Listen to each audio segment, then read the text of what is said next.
Bom dia, boa tarde, boa noite, eu não sei a hora que você tá orando, mas vamos que vamos.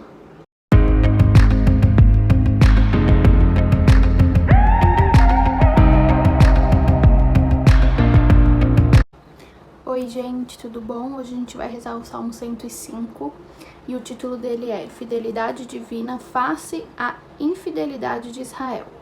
Aleluia, louvai o Senhor porque Ele é bom, porque a sua misericórdia é eterna. Quem contará os poderosos feitos do Senhor? Quem poderá apregoar os seus louvores? Felizes aqueles que observam os preceitos, aqueles que em todo o tempo fazem o que é reto. Lembrai-vos de mim, Senhor, pela benevolência que tendes com o vosso povo. Assisti-me com o vosso socorro, para que eu prove a felicidade de vossos eleitos. Compartilhe do júbilo de vosso povo, e me glorie com os que constituem vossa herança. Como vossos pais, nós também pecamos, cometemos a iniquidade, praticamos o mal. Nossos pais no Egito não prezaram os vossos milagres, esqueceram a multidão de vossos benefícios, e se revoltaram contra o Altíssimo no Mar Vermelho. Mas ele os poupou para a honra de seu nome, para tornar patente o seu poder. Ameaçou o mar e ele se tornou seco, e os conduziu por entre as ondas como através de um deserto. Livrou-os das mãos daqueles que os odiavam, e os salvou do poder inimigo. As águas recobriram seus adversários, nenhum deles escapou. Então acreditaram em suas palavras e cantaram os seus louvores. Depressa, porém, esqueceram suas obras, e não confiaram em seus desígnios. Entregaram-se à concupiscência no deserto, e tentaram a Deus na solidão. Ele lhes concedeu o que podiam, mas os feriu de um mal mortal. Em seus acampamentos invejaram Moisés e Arão, o eleito do Senhor. Abriu-se a terra e tragou Datã, e sepultou os sequazes de Abirã. Um fogo devastou as suas tropas, e as chamas consumiram os ímpios. Fabricaram um bezerro de ouro sopé do Horebe, e adoraram um ídolo de ouro fundido. Eles trocaram a sua glória pela estátua de um touro que come feno. Esqueceram a Deus que os salvara, que obrara prodígios no Egito, maravilhas na terra de Cã, estupendos feitos no Mar Vermelho.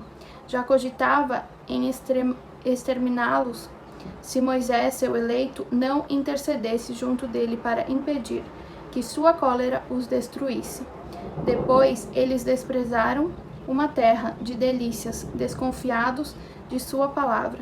Em suas tendas se puseram a murmurar e desobedeceram ao Senhor. Então, com a mão alcançada, ele jurou que havia de prostrá-los no deserto e dispersar sua descendência entre as nações pagãs, disseminando-os por toda a terra. Aderiram também a Baal de Fegor. Comeram vítimas oferecidas a Deus sem vida. E provocando com seus crimes uma peste irrompeu entre eles. Mas levantou-se Finéias para fazer justiça, cessou a peste. Seu zelo foi imputado como mérito, de geração em geração para sempre. Em seguida irritaram a Deus nas águas de Meriba, e o adveio o mal a Moisés por causa deles, porque o provocaram tanto, palavras temerárias saíram-lhe dos lábios. Não exterminaram os povos como o Senhor lhes havia ordenado, mas se misturaram com as nações pagãs e aprenderam seus costumes. Prestaram culto a seus ídolos, que se tornaram um laço para eles. Imolaram seus filhos e suas filhas aos demônios. Derramaram o sangue inocente, o sangue de seus filhos e de suas filhas, que aos ídolos de Canaã sacrificaram. Seu país ficou manchado com esse sangue. Eles se contaminaram com homicídios e se prostituíram com seus crimes. Então se inflamou contra seu povo a cólera divina, e Deus teve aversão à sua herança.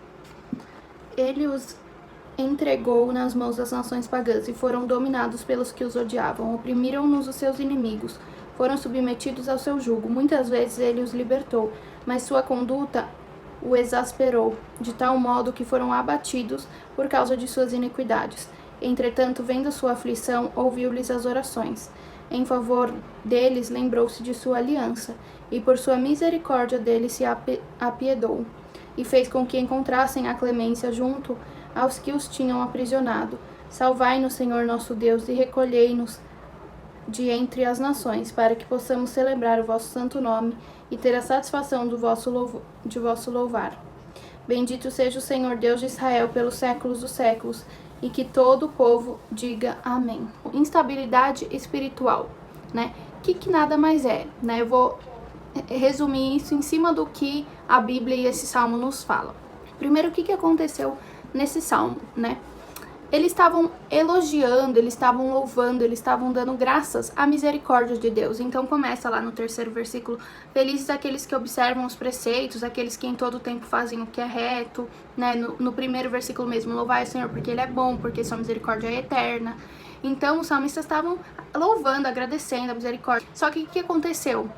Eles, como os próprios pais, pecaram contra Deus. Então, como a geração anterior, a geração atual naquela época pecou contra Deus e se esqueceu de Deus. Então logo no versículo 6 ele já fala: como nossos pais nós também pecamos, contemplamos a iniquidade, praticamos o mal. Nossos pais no Egito não prezaram os vossos milagres, esqueceram a multidão de vossos benefícios. Que eles fizeram? Além de realizarem o mal, esqueceram os benefícios que Deus fez, esqueceram daquela misericórdia que eles estavam há 2 versículos atrás falando, né? E aí, o que acontece? Depois disso, começa a acontecer algum temporal, alguma coisa assim ruim na vida deles, e aí eles se recordam brevemente, né? Eles recordam brevemente de Deus. Ele fala no versículo 12: então acreditaram em suas palavras e cantaram seus louvores, né? Então eles tinham fé, eles louvavam a misericórdia de Deus, eles depois praticaram o mal, esqueceram todos os benefícios que Deus tinha feito. E aí depois ocorre alguma dificuldade, Deus manda uma provação, ocorre alguma coisa, e aí eles se recordam novamente de Deus, né? E fala: depressa, porém, esqueceram suas obras e não confiaram em seus desígnios. Ou seja, no versículo 12 eles lembraram e deram glória e louvores. No 13 eles já esqueceram. Então aí as coisas voltam a ser da forma que eles queriam que fossem, né? Eles colocando, o próprio salmista se colocando em primeiro lugar, aquele povo se colocando em primeiro lugar e esquecendo dos benefícios de Deus. E aí no versículo 19 fala o que eles fizeram, né? É aquela frase, né? O coração do homem tem um vazio do tamanho de Deus, né? Que eu sempre falo aqui. E justamente eles não conseguiram ficar sem um Deus, né? E aí eles fizeram a adoração a outro tipo de Deus, um bezerro de ouro, né? Que fala aqui, ó: fabricaram um bezerro de ouro no sopré de Horebe e adotaram um ídolo de ouro fundido.